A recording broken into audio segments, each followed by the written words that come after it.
வணக்கம். வாழ்க வையகம், வாழ்க வளமுடன். இன்றைய தலைப்பு, ஒரு நாளை தொடங்குவது எப்படி. பதிவோட தலைப்பை பார்த்து ஆச்சரியப்படுறதுக்கு வாய்ப்பு இருக்குது.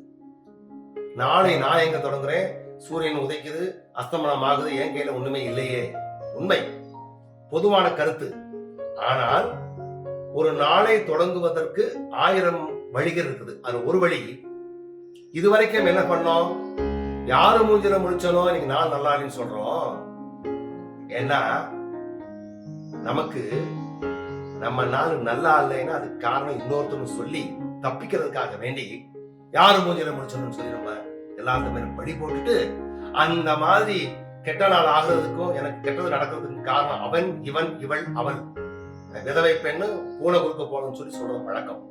இதுல இருந்து வெளியே வர முடியுமா? வெளியே வர முடியும். வெளியே வந்து முடியும் சொன்ன ஆளுகளுடைய கதைகளை கேட்ட பின்னால இந்த பதிவு பண்றேன். நானும் ஒரு உதாரணம். ஒரு நாளை தொடங்குவதற்கு முன்னால யாரு மூஞ்சில முடிச்சிருந்தது வெளியே வர்றதுக்கு அருமையான ஒரு வழி. நீங்க யாரு மூஞ்சியும் பார்க்காம கண்ணை மூடிக்கிட்டோ ஏதாவது வழி பண்ணிக்கிட்டு காலை இருந்துச்சு கண்ணாடியில உங்க மூஞ்சிய நீங்க பாருங்க. கண்ணாடியில உங்க மூஞ்சிய நீங்க பார்த்து ஒரு சிரிப்பு சிரிங்க. அன்னைக்கு நாலு மொத்தம் நல்லா ஆச்சுன்னு சொன்னா அது காரணம் நீங்க. அன்னைக்கு நாலு மொத்தம் சொதப்பலா போதுன்னு காரணம் நீங்க. முடிஞ்சு போச்சுங்க. இந்த ஒரு நாள் படப்பிடிப்பு, அந்த கதாநாயகி நீங்க சந்தோஷ சிரிச்ச நிலையில காலையில மூஞ்சிய பார்த்த அப்படின்னா அந்த கண்ணாடியில அன்னைக்கு நாலு மொத்தம் நல்லா நடக்கிறதுக்கு காரணம் நீங்க தெரிஞ்சுக்கிட்டீங்கன்னா யாரையும் பிளேம் பண்ண மாட்டீங்க.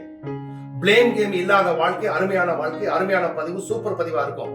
நம்ம இதுவரைக்கும் பண்ணது எல்லாமே எல்லாத்துக்கும் காரணம் அவன், இவன் சொல்லி நம்முடைய பொறுப்பை ஏற்காம இன்னொருத்த மேல பழிய போட்டு பொழுத ஓட்டிட்டோம். இனிமேல் 48 நாள் இது மாதிரி முயற்சியை பண்ணி நீங்க உங்க மூஞ்சிய பார்த்து நீங்க தான் காரணம் தெரிஞ்சுக்கிட்டு முன்னால போங்க.